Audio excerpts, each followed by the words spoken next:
아버지 하나님, 우리를 죄와 죽음과 질병과 어두움에서 구원하기 위하여 기꺼이 십자가를 지시고 부활하셔서 지금도 우리를 위해서 기도해 주고 계시는 것을 감사합니다.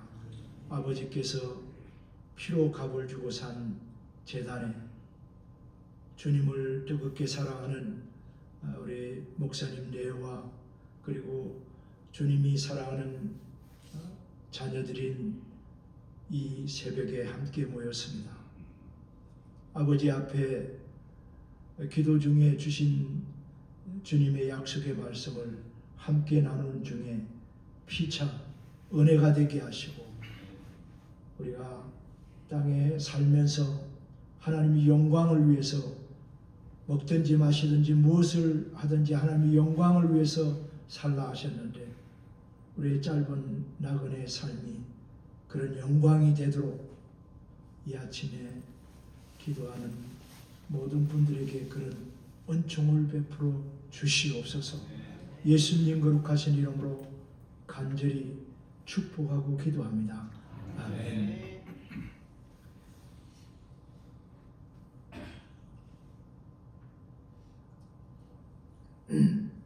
오늘 제가 기도에 대해서 좀 말씀을 드리려고 합니다. 제가 사실은 이 성경을 여러 번 많이 봤는데 그런데 이 25절을 한번 보시기 바랍니다. 25절의 말씀을 깨달은 지가 얼마 되지 않습니다. 25절에 보면은 자기를 힘입어 하나님께 나아가는 자들을 온전히 구원하실 수 있으니 이는 그가 항상 살아계셔서 그들을 위하여 간구하심이라. 예수님의 사역이 구원 사역이 완전하지 않다 그런 뜻이 아니고 예수님께서 지금 하나님 우편에서 보통 사람들은 하나님 우편에 앉아서 이제 쉬고 계실 것이다 이렇게 이제 생각하시는 분도 있는데 주님 계속적으로 사역을 하고 계신다는 거예요. 우리를 위해서 계속적으로 사역하시는데 그 목표가 뭐냐면 완전한 구원을 위해서 사역하고 계신다. 완전한 구원, 이게 뭘까? 이 성경은 질문을 자꾸 던져 봐야만 됩니다. 도대체 살아계셔서 우리가 완전한 사역을 완전한 구원을 이루도록 항상 살아계셔서 이렇게 간구하고 계시네. 예수님이 이 땅에 몸을 입고 오셨을 때 하나님으로서 인간의 몸을 입고 오셔가지고 십자가에 죽으시고 부활하셔서 그래서 하나님 우편에 앉으셨는데 앉으셨다는 것은 이제 일이 끝났다는 뜻이잖아요. 그런데 계속적으로 일을 하고 계신데 그것이 우리를 위해서 기도하고 계신다는 거예요. 앞에 부분을 한번 보시기 바랍니다. 5절을 한번 보세요. 5장을 히브리서 5장을 보게 되면은 7절 8절에 특별히 7절을 보면 그는 육체로 계실 때 자기를 죽음에서 능히 구원하실 이에게 심한 통곡과 눈물로 간구와 소원을 올렸고 그의 경건하심으로 말미암아 들으심을 얻었느니라. 주님의 기도 자세는 아주 심한 통곡과 눈물로 기도하는데 오늘 저와 여러분의 완전한 구원을 위해서 주님은 어떻게 기도하실까? 지금도 여전히 우리의 이 사탄의 가시가 있는 육신의 소욕을 가지고 있는 우리의 구원을 완전히 이루어지기를 위해서 이런 기도를 하신다는 거예요. 우리도 기도할 때 그냥 하나님 알아서 해주세요 이런 자세는 잘못된 기도 자세입니다. 정말 일이 반드시 이루어지기를 위해서 이런 자세로 그런 아주 간곡한 기도의 자세로 물론 여러분 그렇게 기도하고 계신다고 믿습니다만 늘 내 기도를 돌아볼 때 내가 주님처럼 기도하는가 나에 대한 주님의 기도 자체처럼 내가 기도하는가, 이런 것을 늘 점검하셔야 됩니다. 그다음 이제 또 한 구절을 보십시오. 16절을 보세요. 4장입니다. 성경 없으시나요? 저 얼굴을 쳐다보지만 성경을 보세요. 16절, 그러므로 우리는 긍휼하심을 받고 때를 따라 돕는 은혜를 얻기 위하여 은혜의 보호자 앞에 담대히 나갈 것이냐. 그러니까 우리가 이렇게 새벽 기도를 하든지 하나님 앞에 기도하러 나갈 때 항상 상상을 하셔야 됩니다. 은혜의 보좌, 은혜를 예수 그리스도를 통하여서 우리가 긍휼을 입었잖아요. 자격 없는 우리가 구원의 은총을 입게 됐는데, 그런데 이제 주님 앞으로 담대히 나갈 수 있는 그런 하나님의 그런 그 사랑, 그런 은총을 베풀어 주셨는데, 때를 따라 뭐를 얻기 위해서? 은혜를 얻기 위해서. 은혜가 있어야 됩니다. 은혜가 없으면요, 인생이 다 망가집니다. 자기도 죽이고 남도 죽이고 그럽니다. 은혜가 있으면 자기도 살리고 남도 살리는 거예요. 예수님이 오신 목적은 살리는 것이 목적입니다. 그런데 예수님을 믿는 사람들이 우리 안에 이 육신의 소욕이 있잖아요. 이 성령의 소욕인 성령의 그런 그 역사가 일어나면은 자기도 살리고 남도 살리는데, 육신의 소욕이 우리를 지배하게 되면은 자기도 죽이고 남도 죽인다고요. 그런데 우리가 이제 하나님 앞에 기도하러 나갈 때, 오늘도 이제 우리 찬양 불렀잖아요. 찬양을 부르면서 이런 자세, 주님 앞에 지금 이렇게 나가는 거예요. 우리는 죄인들입니다. 주님 앞에 이렇게 나가는데, 주님 앞에 나갈 때, 그럴 때 때를 따라 오늘도 나에게 은혜를 주시기 위해서 주님이 기다리고 계십니다. 그분 앞으로 이제 나아가는 것을 상상하면서 항상 찬송을 부르셔야 됩니다. 그래서 그날 주신 말씀을 듣고, 그리고 이제 그걸 가지고 이제 기도를 하는데, 오늘은 이제 주님이 완전한 구원을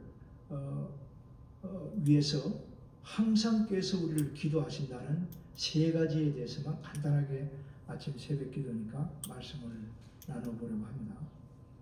첫째는 이제 주님께서 기독교 신앙은 불교나 다른 타종교하고 차이가 뭔지 이제 다 목사님 통해서 들으셨겠지만, 구원해 주고 그 다음에 그를 이제 고쳐 나가는 거예요. 다른 데는 네가 깨끗하고 도덕적으로 윤리적으로 잘 이렇게 살고 있으면 내가 건져주마. 그러지만 하나님은 특별히 예수 그리스도를 통해서 우리를 어떻게 했냐면, 일단 물에 빠져 죄악 가운데 빠져 죽어가는 우리를 건져 놓고, 그리고 이제 고쳐 나가는 거예요. 그래서 이걸 이제 리모델링, 이제 건물을 리모델링 하지 않습니까? 그 우리를 구원하셨어요. 구원하셔서 우리의 영과 혼과 육이 하나님 앞에 이렇게 깨끗하게 주님을 만날 수 있도록 이렇게 깨끗해져야 되는데, 그렇게 해져야 되는데, 우리가 그리스도를 받아들이고 난 다음에 깨끗해요, 안 깨끗해요? 여전히 안 깨끗합니다. 그래서 이제 바울 사도가 내 안에 있는 가시를 없애달라. 여러분이 여러 가지 이제 설교를 통해서 들으셨겠지만, 저는 이렇게 해석합니다. 사탄의 가시, 그것은 무엇일까? 그것은 우리의 죄성이 사탄을 따르는 순간에 우리 속에 죄성을 심어놓은 거예요. 그래서 죄성을 심어놔서 이것은 하나님에게 항상 반대되는 것을, 육신의 소욕인 시기, 질투, 엄행, 악독, 수근수근함, 원망, 불평, 단짓는 것, 이런 것들이 이게 사탄의 가신 거예요. 자기도 더럽히고 남도 더럽힌다는 거예요. 예수님께서 말씀하신 것처럼 내 안에 나오는 이것이 성령의 열매인 사랑이나 희락이나 화평이나 온유나 절제나 뭐 이런 게 나와야 되는데, 이게 이제 나오게 되면은 이게 이제 이 뭐 가족이든 누구든 뭐 상관할 거 없이 괴롭히게 되죠. 그래서 주님이 제일 중요하게 하는 것은 우리를 구원으로 부르셨지만 두 번째 부름은 거룩함으로 부르신 거예요. 데살로니가전서 5장, 이제 성경 가지셨으면 데살로니가전서 5장 23절 24절을 찾아보세요. 주님을 만나기 전에 주님께서 우리를 뭐를 하시는가를 알 수 있는데요. 데살로니가전서 23절, 평강의 하나님이 친히 너희를 온전히 거룩하게 하시고 또 너희의 온 영과 혼과 몸이 우리 주 예수 그리스도께 강림하실 때 흠없게 보존되기를 원하노라. 24절, 너희를 부르신 이는 미쁘시니 그가 또한 이루시리라. 이렇게 말씀합니다. 우리를 구원으로 부르시고, 이제 우리 뭐 이렇게 공부할 때 보면은 이제 네 가지로 부르시는데, 하나는 구원으로 부르신다. 죄에서 어둠에서 구원해 주십니다. 그 다음에 두 번째 부르심은 거룩으로 부르십니다. 우리를 끊일 새 없이 거룩한 우리 정 목사님이 예번 교회 예수님을 닮은 이제 그리스도인이 되자 그랬는데, 제가 볼 때 우리 정 목사님의 가슴 속에는 늘 예수님을 닮은 삶을 살도록 안내하고 자신도 그렇게 살기를 원하는 것을 제가 보게 됩니다. 그런데 그것은 오늘 이 본문에 있는 것처럼 영과 혼과 육이 깨끗하게 되기를 원합니다. 주님을 만날 때 거룩한 주님에게 우리 죄가 있으면 우리가 어떻게 되겠습니까? 이게 주님 만날 수 없잖아요. 근데 제가 이 본문을 가지고 이게 과연 인간이 그렇게 할 수 있겠는가? 검을 재련하는데 100군데 용광로 속으로 들어간답니다. 그런데 100군데를 통과한 99% 그래도 온전하지 않는 거예요. 그 온전하지 못한 부분은 어떻게 주님에게로 갈까요? 주님의 은혜로 들어가는 거예요. 주님의 긍휼하심으로 우리가 그 보혈로 덮임을 받고 주님에게로 들어가는 걸 보게 되는 거죠. 그래서 주님이 지금도 우리를 위해서 이 탄식하면서 기도하죠. 우리를 거룩한 사람이 되기를. 그래서 오늘 새벽에도 우리가 주님이 원하는 것, 내 아버지가 원하고 나를 구원하신 그리스도께서 통곡하면서 원하는 것이 나를 거룩하게 하기를 원하는구나. 베드로전서 1장에서 내가 거룩하니 너희도 거룩하라. 어떻게 거룩할 수 있겠습니까, 우리가? 그래서 제가 볼 때는 죽을 때까지 주님께서 조금씩 거쳐 나가시는 것 같아요. 여러분,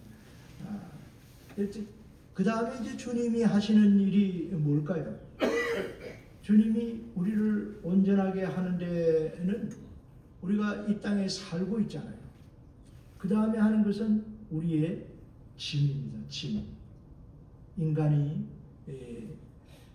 매일매일 지는 짐이 있어요. 그래서 주님께서 매일매일 시편 68편에 이제 한번 찾아보겠습니다. 새벽이지만 우리가 성경을 근거해서 기도를 해야 되니까 시편 68편에 우리에게 생겨나는 짐들에 대해서 주님은 어떻게 하시는가를 말씀하셨는데,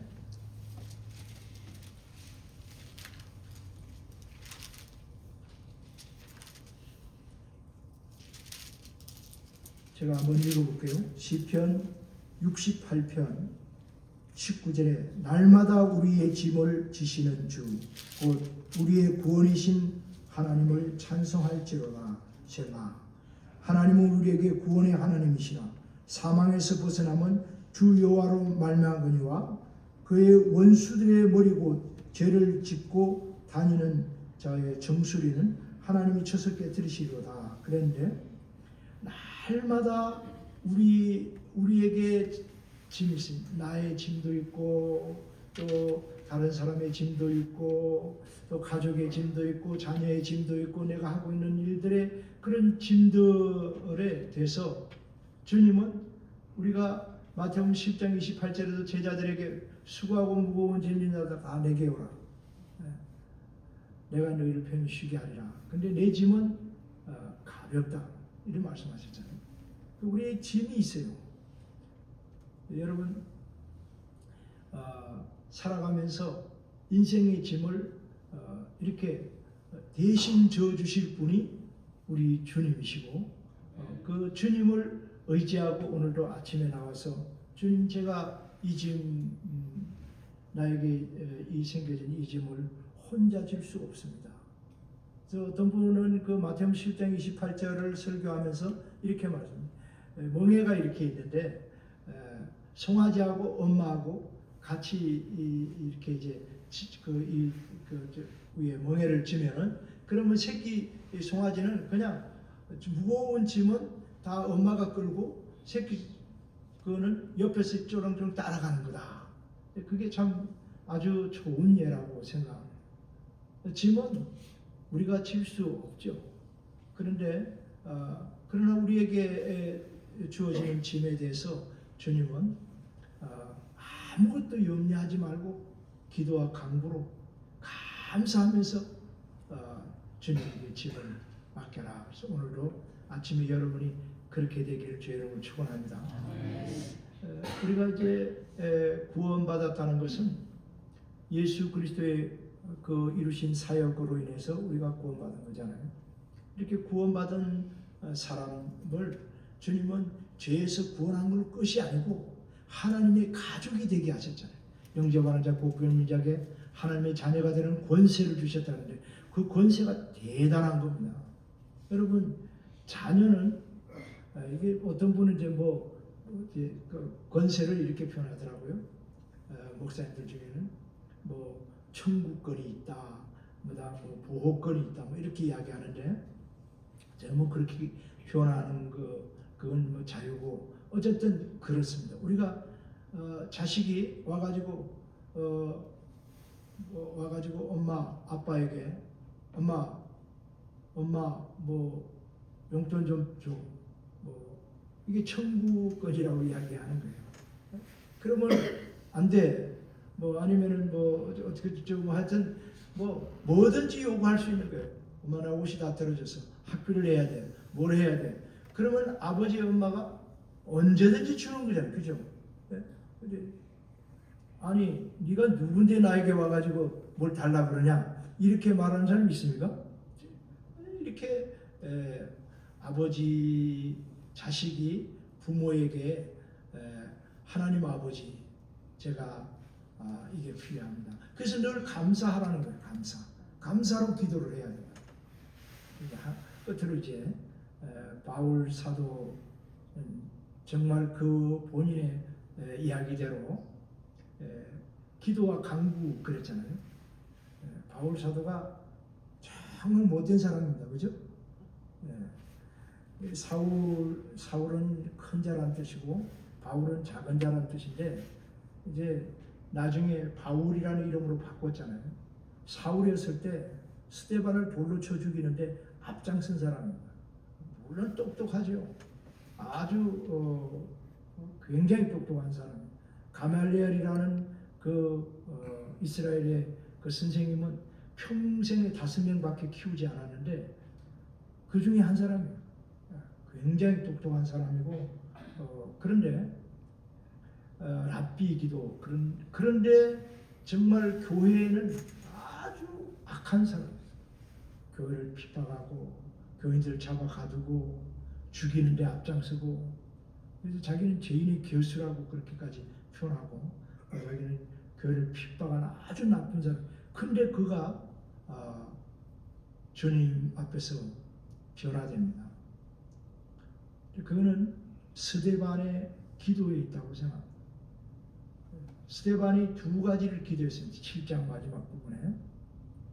하나는 자기의 영혼을, 이건 이제 기도와 간구라 그러잖아요. 간구는 남을 위한 기도고 기도는 자신을 위한 기도인데, 자신을 위한 기도를 이렇게 기도합니다. 내 영혼을, 아버지, 내 영혼을 받으시옵소서. 저와 여러분이 죽을 때 이제 내 영혼을 아버지 손에 맡기는 거예요. 그 다음 이제 두 번째는 저들의 죄를 저들에게 돌리지 마시옵소서. 이게 간구입니다. 여러분, 자식이 힘들고 또 생활이 어렵고 그런 내 삶에 여러 가지 누르는 짐이 있을 때 혼자지려고 하지 마세요. 그것은 어리석은 겁니다. 주님을 모르는 겁니다. 그리스도인의 특징은 주님에게 짐을 맡기고 주님과 함께 가는 거예요. 오늘도 여러분이 아유, 쟤는 변하지 않을 거야. 안 그렇습니다. 기도는 반드시 응답이 옵니다. 그리고 기도함으로 여러분 승리하기를 주의 이름으로 축원합니다. 사랑의 주님, 우리를 이 아침에 부르시고 하나님의 존전에서 자녀로서 담대히 아버지 앞에 나가게 하심을 감사합니다. 오늘 육신의 짐을 또 혹은 여러 가지 경제적인 짐이든지 어떤 짐을 졌든지 날마다 우리의 짐을 져주시고 구원의 길로 인도하시는 아버지 앞에 나왔나이다. 오늘 저들이 평안히 가게 해 주옵소서. 예수님 거룩하신 이름으로 축복하고 기도합니다.